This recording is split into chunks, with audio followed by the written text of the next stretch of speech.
هنعمل يا حبايبي مع بعض سندوتشات كده حلوة، تنفع عشا تنفع غدا. سندوتشات هتعجبكم اوي. بصوا طبعا طرية جدا وهشة.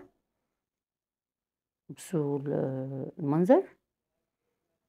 بصوا يا حبايبي، انا هجيب نص كيلو دقيق، احط معاهم معلقتين لبن بودر، معلقتين سكر، رشة ملح، معلقة خل كبيرة، ومعلقتين زيت.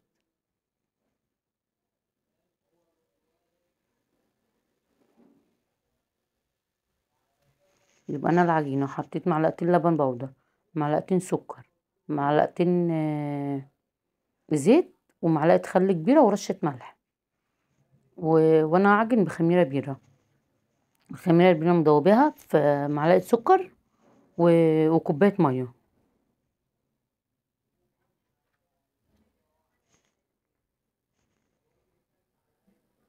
ادي معلقتين الزيت وحطيت الخل. هقلب كده الدقيق بالحاجات اللي انا حطيتها.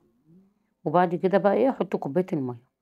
كوباية المية، وهحتاج معاه ايه، زي ربع تاني. وطبعا على حسب الدقيق. اعجنها كده كويس، اخدم العجينة. يعني اهم حاجة نخدمه العجينة عشان العجينة تطلع معاكي هشة وطرية.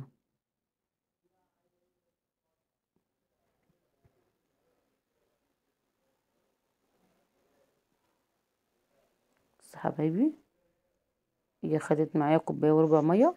يبقى انا نص كيلو دقيق خد معايا كوباية وربع مية. ممكن تاخد كوباية على حسب الدقيق.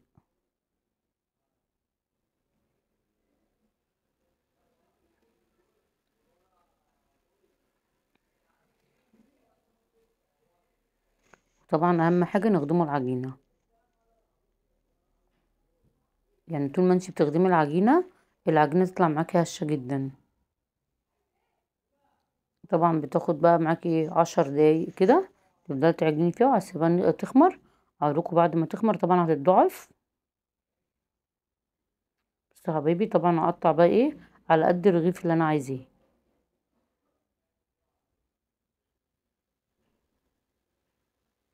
طبعا عملت معايا كمية نص كيلو، عمل معايا كمية.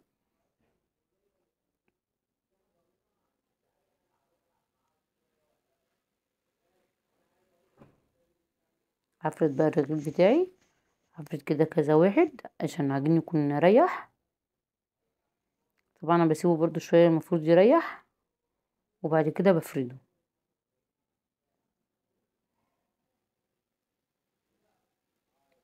عجينة طرية وهشة جدا.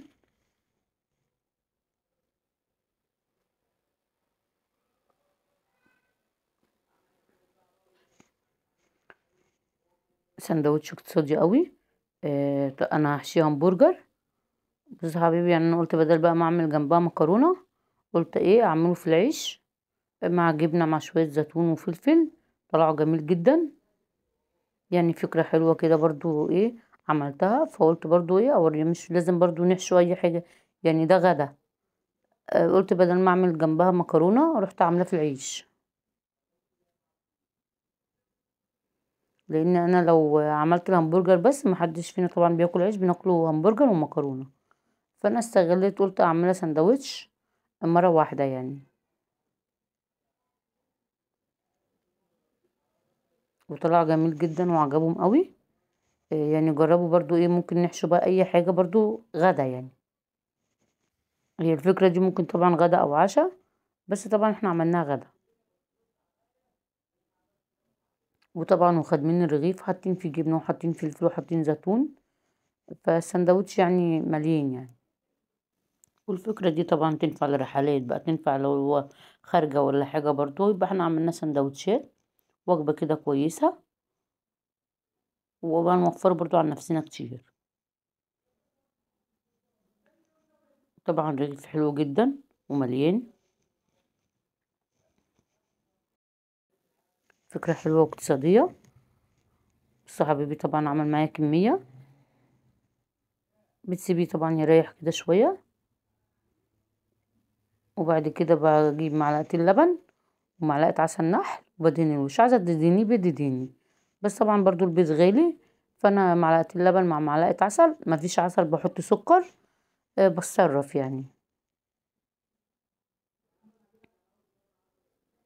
بعد كده هحط سمسم وحبة البركة، اللي فيه سمسم بس نحطه، فيه حبة البركة نحطه، في مفيش خالص كده طبعا زي الفل. بصوا يا حبايبي طبعا جميل جدا وطري، همبرجر مع الجبنة مع الزيتون مع الفلفل طعمه طلع حلو قوي، طبعا سخن. ايه رأيكم يا حبايبي؟ بألف هنا وشفا، والسلام عليكم ورحمة الله وبركاته.